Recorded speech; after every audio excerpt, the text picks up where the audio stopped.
आगे बढ़ते हैं। इन्होंने अपनी बहू को बहुत बार ताने ऐसे दिए हैं कि अरे ट्रेन डिले हो रही है, हमारे साथ पहले तो कभी ऐसा नहीं हो, उसकी तरफ देख करके, ताकि मतलब दिखाने के लिए उसको कि तुम मनहूस हो, तुम गलत हो, तुम्हारे कारण हम लोग लेट हो रहे हैं, हमारा डिले हो रहा है ट्रेन। मतलब भाई साहब, इसको कहते हैं टिपिकल सास, जो एकता कपूर की सीरियल वाली टिपिकल सास, वो भी कह सकती है कि जब तक आपका बेड़ा उसकी जिंदगी में नहीं आया था, उसकी जिंदगी इतनी बर्बाद, इतनी तबाह थी नहीं। वो अपने दोस्तों के साथ खुश थी, वो अपने माँ बाप के साथ खुश थी, लेकिन आप लोगों के आने के बाद उसका पूरा सोशल मीडिया पे आप लोगों ने उसको खराब किया। इसका आप लोगों को जवाब देना पड़ेगा। आप लोगों ने बहुत गंदगी की है, बहुत गंदगी की है उस लड़की के नाम पर। शादी नहीं करनी चाहिए थी भाई, अगर इतने मामाज बॉय थे, इतना तुमको प्रॉपर्टी चाहिए थी, बेदखल हो गए, वहां दौड़े चले गए। अरे तुम बेदखल होते और वो गोल्ड डिगर होती तो पहली फुर्सत में लात मार के तुमको निकाल देती, अपने घर में नहीं रखती, अपने माँ बाप के दिए हुए घर में। ठीक, कोई अपना चैनल ना खोले, क्योंकि अगर कोई अपना चैनल खोलेगा तो वो इंसान गलत हो जाएगा। और ऐसा तो मेरे ख्याल से हर एक यूट्यूबर को लगता है कि अगर उसके घर में किसी ने चैनल खोल दिया तो उसी की कृपा बरस रही है, वो अपने आप को भगवान मान लेता है वो यूट्यूबर, जो उसको नहीं मानना चाहिए। क्योंकि जो भी चैनल खोलता है उसको देखने वाले लोग उसको देखने आते हैं, उसकी सोच देखने आते हैं, उसका कंटेंट देखने आते हैं, आपका नहीं देखने आते। हम रिएक्शन वालों को भी अक्सर बोला जाता है हमारे नाम से तुम्हारे घर चल रहे नहीं, हम तो पैदा हुए तब से तुम्हारे नाम से घर चल रहे ना हमारे। रियली भगवान बन रहे हो, कोई बात नहीं, जो भगवान बनता है ना उसको भगवान सही जगह दिखा देते हैं, टेंशन नॉट। अगर इन लोग भी भगवान बन रहे हैं तो इनको भी जगह दिखा देगा। इनकी बहू ने बताया कि इनका कहना है कि जो भी चैनल बनाए, कोई चैनल अपना ना बनाए, इन्हीं के साथ काम करे, ताकि बैंक बैलेंस इन्हीं का मोटा हो और किसी का मोटा ना हो। तो ये तो बिल्कुल गलत है। यूट्यूब किसी के बाप का नहीं है, यूट्यूब सबका है, सब लोग यहाँ पे अपना अपना वीडियो बना के डाल सकते हैं। उसने ये भी बताया कि इस लड़के ने कभी उसकी फाइनेंशियल हेल्प नहीं की, जो भी घर पे भी किया, जो भी खर्चा वर्चा किया, सब 50-50 किया। तो आई डोंट थिंक सो कि आपने कुछ अलग किया। ठीक है, आपने कुछ भी अलग नहीं किया। आपने जो किया वो बहुत सारे लोग करते हैं कि अगर बीवी भी कमा रही है तो उससे भी 50% खर्चा कराते हैं। बाय द वे आपको बता दूं, हमारे घर अगर लड़की कमा रही है तो माँ बाप उससे 1 रुपया नहीं लेते, लड़की चाहे लाखों में कमा रही हो, माँ बाप 1 रुपया भी नहीं लेते। लड़की को पूरा कहते हैं सब तुम्हारा है, उसकी सेविंग करा देंगे या कुछ भी करा देंगे, बट उससे खर्चा नहीं कराते। हमारे यहाँ ऐसा होता है। और बाकी तो मुझे बाकियों का तो पता नहीं, अलग अलग तरह के लोग होते हैं, तो अगर वो खराब करा भी रहे खर्चा तो मैं उनको भी गलत नहीं बोलूंगी। जॉइंट अकाउंट सीज करा दिया, ये वाला पॉइंट मैंने कवर कर लिया। अब कवर करते हैं जीवन साथी। अरे इसने तो जीवन साथी पे अपना प्रोफाइल बना के रखा था, उसको तो लड़के नहीं मिल रहे थे। आपको कैसे पता लड़के नहीं मिल रहे थे? क्या उसने आपको बताया था? और जब आप मुंबई में थे तो आपने क्यों बोला था हमारी बहन का भी बना दो या हमारी बेटी का भी बना दो, हम भी उसके लिए लड़का ढूंढ रहे? क्या हुआ, उसको लड़के नहीं मिल रहे हैं? उसकी भी तो उम्र हो गई 30+, उसको लड़के नहीं मिल रहे हैं। खोलिए जीवन साथी पे, शादी.com पे उसका अकाउंट खोलिए, क्या हुआ, लड़के नहीं मिल रहे हैं? मुझे ऐसे लगता है कि कहीं इनकी लड़की को लड़के नहीं मिल रहे हैं, तो वो वाला जो जीवन साथी वाला पार्ट है और जो भी चीजें हैं वो इन्होंने इसके ऊपर थोप दी। लेकिन वो एक्चुअली में हो इनकी बेटी के साथ रही है, जो अव्वल दर्जे की बदतमीज है, निक्कर पहन के कूदती अपने घर के आदमियों के सामने, बोले तो भाइयों के सामने और घर वालों के सामने। अब यहाँ पर एक चीज बहुत स्पेसिफाई करूंगी, निक्कर पहनना मतलब शॉर्ट्स पहन के घूमना is not a big deal. मेरे लिए तो बिल्कुल भी बिग डील नहीं है। निक्कर पहन के कोई भी घूम रहा है, it's very much normal, it's very much absolutely normal. लेकिन जैसा कि इन्होंने अपने कल्चर का इतना ज्ञान दिया है तो उस हिसाब से तो इनके लिए नॉर्मल नहीं है ना। तो क्यों पहन के घूमती है इनकी लड़की फिर निक्कर? क्यों नहीं सलवार कमीज पहनती है? क्यों नहीं चोटी बना के बिंदी बिंदी लगा के घूमती है? एटलीस्ट बिंदी तो लगाई सकती है ना, शादी नहीं हुई तो क्या हुआ, बिंदी तो लगा सकती है, मम्मी इतनी संस्कारी है। ऐसे नहीं चलता, देखो ये सारी चीजें गलत बात है। और एक चीज का जो खुलासा किया है कि जैसे कि इनके पति ने बोला था कि 4-4 लड़कों के साथ घूमती, वो लड़के तो उसके दोस्त थे, लेकिन आप किसके साथ लगे रहते हैं फोन पे 2:30-2:30 बजे रात तक? किसके साथ आपका रोमांस चलता रहता है? क्या यही कारण तो नहीं है बीवी को छोड़ के आने का? कोई नई मिल गई हो टॉन वाली ठरक मिटाने के लिए आपको, वही तो कारण नहीं है? तो मैं आपको बताना चाहती हूँ कि जो लप्पू प्रो मैक्स हैं उनकी बनी हुई है गर्लफ्रेंड, जो इन्होंने बोला कि मेरे पीछे भी 4-5 हैं, तो आई गेस आपके भी फोन में 5-6 लड़कियां ऐसी हैं जिनसे आप बातें करते हैं, जिसमें से एक का तो कंफर्म हो ही गया है कि रात को 2:30-2:30 बजे तक उससे चैट किया करते थे, काम धंधा कुछ नहीं करते थे, जब तक उसके साथ रहते थे घर में बेड पे पड़े रहते थे लैपटॉप लेकर के, विच इज एब्सोल्युटली रॉन्ग। आप ऐसा नहीं करना चाहिए लप्पू प्रो मैक्स जी, आप तो बहुत ही पहुंचे हुए खिलाड़ी लग रहे हैं मुझे। इन्होंने बोला जो बहू है, जो लगीना बोल रही हूँ क्योंकि इन लोगों को बहुत तेज लगी है वो लड़की है ना, तो लगीना ने बताया कि पहले जब इनके बारे में रूमर्स उड़े थे तो इनकी सास ने बोला था बड़े बेमन से कि हमारी बहू को कोई कुछ बोलेगा तो हम एक्शन लेंगे, लेकिन एक्शन कभी लिया नहीं। तो मतलब कभी भी बहू का स्टैंड लिया नहीं। वो जो लिया था वो बड़ा बेमन से लिया था, वो लोगों को दिखाने के लिए, अच्छा बनने के लिए लिया था, विच इज अगेन अप्रूव कि ये लोग बहुत फेक हैं, बहुत फेक हैं। जो भी है सोशल मीडिया पे अलग है, पर्सनली प्राइवेटली ऑफ कैमरा बिल्कुल ही अलग लोग हैं ये लोग। आगे बढ़ते हैं। उसने बोला, लगीना ने ये भी बोला है कि इन लोगों के सपोर्ट के जो कुछ रिएक्शन चैनल्स हैं जो उसके लिए बहुत उलझल उल फॉल फॉल बक रहे हैं, उसके अगेंस्ट वो एक्शन लेगी और वो नहीं रुकेगी। तो बिल्कुल अब देखना है कि इनके सपोर्ट करने वाले रिएक्शन चैनल्स को ये सपोर्ट करते हैं कि नहीं, क्योंकि देखो अनीता जी ने तो अपनी बहू को भी सपोर्ट नहीं किया, तो इन लोगों को क्या सपोर्ट करेंगी। इसलिए कहते हैं सच को सच, गलत को गलत बोलना सीखो। जब आप रिएक्शन चैनल चला रहे हो, मुझे नहीं पता इनके खिलाफ या इनके फेवर में कौन से रिएक्शन चैनल हैं, I have no idea, but ये हो रहा है ऐसा मुझे पता चला है। मैं तो अभी देने लग गई हूँ रिएक्शन। वीडियो लंबा होगा तो मैं इसको 2 पार्ट में डालूंगी। आउटसाइडर्स की बात हुई, जो उसके दोस्तों को इन्होंने आउटसाइडर्स बोला। जब शादी हुई थी तो उन्हीं आउटसाइडर्स ने इनको खाने पे बुलाया था, इनका स्वागत किया था, जैसे न्यूली वेडेड कपल का स्वागत होता है कि लोग बोलते हैं हमारे घर डिनर पे आओ, हमारे घर लंच पे आओ, फिर उनको नेक देते हैं, इनको काफी सारी शगुन देते हैं। तो वो सब तो इन्होंने भैया ने कर लिया। उसके बाद उन बेचारों के ऊपर इन्होंने बेइज्जती की मोहर लगा दी कि ये लोग तो इसके साथ घूमते हैं, ये लोग तो दारू पीते हैं, ये करते हैं वो करते हैं।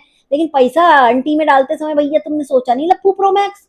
हाँ, वाह यार, तुम तो बड़े रंगीले निकले, मैंने सोचा नहीं था। वैसे तुम्हें देख के समझ में नहीं आता कि कैसे हो इतने रंगीले, क्या क्या देखते हो, क्या क्या करते हो, क्या क्या बोलते हो, कुछ पता नहीं है बट करते हो। ये सब इनके बचपन के दोस्त थे। लगीना के बचपन के दोस्तों को इन्होंने टारगेट किया। एक लड़की है जो डिवोर्सी है, उसको डिवोर्सी बोला। तो मुझे ऐसा लगता है कि ये ऐसे लोग हैं जो बेसिकली मेक श्योर करते कि उसके सराउंडिंग में भी जितने लोग हैं वो भी उससे अलग हो जाएं, क्योंकि उसके इन-लॉज उसको सोशल मीडिया पे आके उसकी बेइज्जती कर रहे हैं। तो ये ट्रिक होती है लोगों को अलग करने की, लोगों को अकेलेपन में ले जाने की, कि भाई हम इनके दोस्तों की बुराई करेंगे, दोस्तों के बारे में बोलेंगे कि उनके साथ घूमती है, दारू पीती है, तो वो लोग इसके साथ उठना बैठना कम कर देंगे। एक लड़की है उसको बोल देंगे डिवोर्सी है, तो वो भी इसके साथ उठना बैठना कम कर देगी। ये बहुत ही घटिया हरकत है जो इन्होंने की है। आपकी बहू है, अगर आपको उससे प्रॉब्लम है तो आपको उसी तक सीमित रहना चाहिए था, ना कि उसके दोस्तों तक आपको अपनी बकवास करनी चाहिए थी। बट आपने की ससुराल में कोई पूछता नहीं है इनके ससुर को। लगीना ने बोला कि जो ससुराल है इनका, ये जो कह रही है कि वो बिल्कुल भी बड़ों की रिस्पेक्ट करना नहीं जानती, हम प्रीटी श्योर की वो बहुत जानती है। उसके बात करने के स्टाइल से पता चल जाता है कि लोगों की रिस्पेक्ट करती है, बेइज्जती करती है, और आपके स्टाइल से भी पता चल जाता है। लेकिन उसने एक चीज का खुलासा ये किया कि उनके घर में भी एक बुजुर्ग है, बोले तो उनके ससुर हैं, जिनको कोई पूछता भी नहीं, और वो तो देखने में भी साफ पता चल रहा है कि जब रिकॉर्डिंग करनी होती है तभी वो नजर आएंगे आपको, अदरवाइज उनको कोई पूछता नहीं। उनके ससुर एक बिस्तर पे चुपचाप पड़े रहते हैं।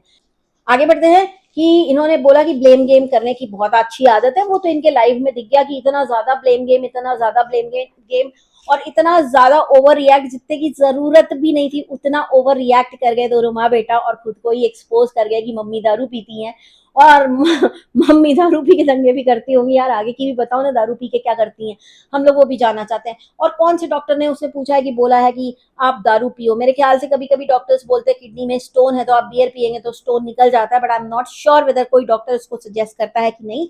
बट प्लीज बताना कौन से डॉक्टर ने बोला था और क्यों बोला था दारू पीजिए। अनीता जी प्लीज बताइएगा, please, I want to know, है ना। और एक चीज, लप्पू लप्पू प्रो मैक्स इतना ज्यादा एडवांस है कि अपने जीवन के सोल्यूशंस या जीवन की समस्याओं का सोल्यूशन ढूंढने में चैट जीपीटी पे जाता है, जो आजकल सबका जिबली बना रहा है।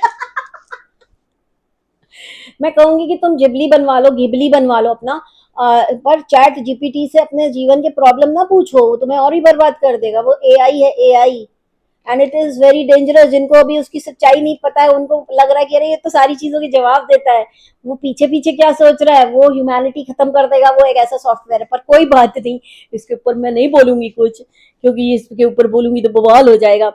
लगीना को उसके जो अंधभक्त है नीता जी के, गोल्ड डिगर बोल रहे, तो आई होप कि I was able to clear कि वो गोल्ड डिगर लड़कियां होती कैसी हैं। गोल्ड डिगर लड़की होती तो उसकी शक्ल भी देखती, ठीक है। एक और चीज, जैसे टूटी चप्पल, फटा बैग के बाद बाल कलर करती, तो भाई बाल कलर करने में क्या गलती है, क्या क्या बुराई है, मेरे को तो समझ में नहीं आया। जिनके बाल ग्रे होते हैं वो बाल को भी कलर करते हैं, जिनको फैशन कलर करना होता है वो हाईलाइट्स करवाते हैं, तरह तरह के हाईलाइट्स करवाते हैं, और वो अच्छा खासा पैसा देना पड़ता है उसके लिए, फोकट में हाईलाइट नहीं हो जाता है, कलर नहीं हो जाता बाल। बट एनीवेज, अब ये सारी चीजें तुम उठाओगे कि बाल कलर करती है, O M G, this is so sick. कौन से लेवल में जा रहे हैं ये दोनों, ये फैमिली कौन से लेवल में गई है, ये सब इन लोगों ने लाइव में बोला, जो लाइव अब प्राइवेट हो गई है। समझ में आया आप लोगों को? इतनी शर्म आई होगी ना, इतनी गंदगी कर दी, इतना ज्यादा एक्सपोज हो गए, खुद ही एक्सपोज हो गए कि मुझे टॉन का एडिक्शन है, मेरी माँ दारू पीती है। और लगीना ने ये भी बोला, लगीना ने, कि उसके पेरेंट्स इनके कारण नहीं आते हैं उसके व्लॉग्स में, क्योंकि ये लोग उनके बारे में 10 तरह की बातें करते हो। ये बात बिल्कुल सही है, लोग वो लोग नहीं होंगे comfortable, because you never know भाई, अगर किसी के बेटी के ससुराल वाले ऐसे निकल जाएं और आप आ जाओ उसके ब्लॉग में, तो आपके बारे में 4 बातें करके मजाक उड़ा दें ना, जैसे इन्होंने बिना कुछ बात के इतना बड़ा बवाल बचाया है, जो उसने आखिरी जवाब दिया है। मैं उस वीडियो के ऊपर, ये मेरा वीडियो आ रहा है, इन्होंने बोला था कि शॉपिंग के टाइम पे वो लड़की बहुत खुश रहती है, उसके बाद वो गुस्सा हो जाती। तो भैया शॉपिंग करना किसको नहीं अच्छा लगता, शॉपिंग तो लड़कियों का फेवरेट काम होता है। तो अगर वो खुश रहती है तो क्या करे, रो रो के शॉपिंग, रो रो के जाएगी शॉपिंग करने। हाय मुझे कपड़ा दिखा दो मुझे चप्पल दिखा दो, मेरी चप्पल टूट गई है ऐसे करनी चाहिए शॉपिंग, मेरे को बैग दिखा दो, मेरा बैग टूट गया है रे। ऐसे करनी चाहिए उसको शॉपिंग, प्लीज बताइएगा। हाँ, शॉपिंग के टाइम पे खुशी होती है सबको भाई, तू भी तो खुश रहता होगा ना, तू अपने टॉन देखता होगा, तू भी खुश हो जाता होगा, ऊपर से नीचे तक खुश हो जाता होगा, तू अंदर से बाहर तक खुश हो जाता होगा, तो उसमें क्या नई बात है। मतलब खुश होना ही नहीं चाहिए उसे, चाहे वो शॉपिंग करने जाए चाहे कुछ। वो उसने बोला कि तुम भी घर पे यूं लेटे रहते थे लकड़े की तरह, है ना, तो तुम भी तो बड़े खुश रहते थे, अपने लैपटॉप को लेके लेटे रहते थे, कोई काम तुमको करना नहीं रहता था। और उसने एक सवाल ये भी पूछा कि आज की डेट में अगर वाई टी बंद हो जाए तो ये लोग क्या करेंगे। तो आप भी बताइए कि आप लोग को लगता है कि क्या करेगा ये परिवार, क्योंकि बच्चे तीनों बेरोजगार, बदतमीज एक नंबर के, और माँ बाप खाना बनाते हैं। तो ज्यादा से ज्यादा ढाबा सच में खोल लेंगे, जो अभी वर्चुअल ढाबा है वो सच में एक ढाबा बन जाएगा, जो कि वो करने की कोशिश कर चुके हैं लेकिन चला नहीं है बार बार। तो life is not that easy जितना यूट्यूबर्स को लगता है कि है। यूट्यूब पे इजी मनी है तो आप लोग आसमान में उड़ने लगते हैं, आपको लगता है आपकी लाइफ सेट हो गई। बहुत सारे लोग लाइफ सेट कर भी रहते हैं, उनमें से ही एक यूट्यूबर है जो बड़े ही दिमाग लगा के इन्वेस्टमेंट कर रही है अपने यूट्यूब के पैसे का। उनके बारे में आएगा मेरा नेक्स्ट वीडियो, अभी नहीं। लेकिन अभी ये वीडियो क्योंकि बहुत बड़ा हो गया है, इसको मैं यहाँ पे एंड करूंगी। बर्तन धोने की भी बात पे लगीना जी ने बोला कि बर्तन वो लोग धोते थे और ये कभी कभी धो दिया तो क्या हुआ, वैसे भी तो तुम करते क्या हो, लप्पू प्रोमैक्स करते तो कुछ हो नहीं, दिन भर लैपटॉप लेके लेटे हो, उससे अच्छा थोड़ा हाथ पैर चलाओगे तो जंग नहीं लगेगा, राइट, हेल्दी रहोगे। तो अगर जो कुछ भी नहीं कर रहा है, जो 9 to 5 जॉब नहीं कर रहा है, जो व्लॉग्स नहीं बना रहा, जो बीवी के घर में जाके शादी करके बस पड़ा है बेड पे, तो उसको बर्तन भी धोने चाहिए, झाड़ू पोछा भी करना चाहिए, ताकि वो फिजिकली भी थोड़ा सा चलता फिरता रहे उसका हाथ पैर, राइट। तो मुझे लगीना कहीं से भी गलत नहीं लगती है। आप लोगों को क्या लगता है मुझे जरूर बताइएगा। मेरा वीडियो बहुत लंबा हो गया क्योंकि उसका वीडियो भी बहुत लंबा था, मुझे सारे पॉइंट्स कवर करने थे। तो मिलती हूँ आपसे नेक्स्ट वीडियो के साथ बहुत जल्दी। अगर आप मुझे पहली बार देख रहे हैं, आपने मुझे सब्सक्राइब नहीं किया, तो please do subscribe to Diva Mantra channel and I will see you soon. Take care and bye bye, love you all, bye. I can see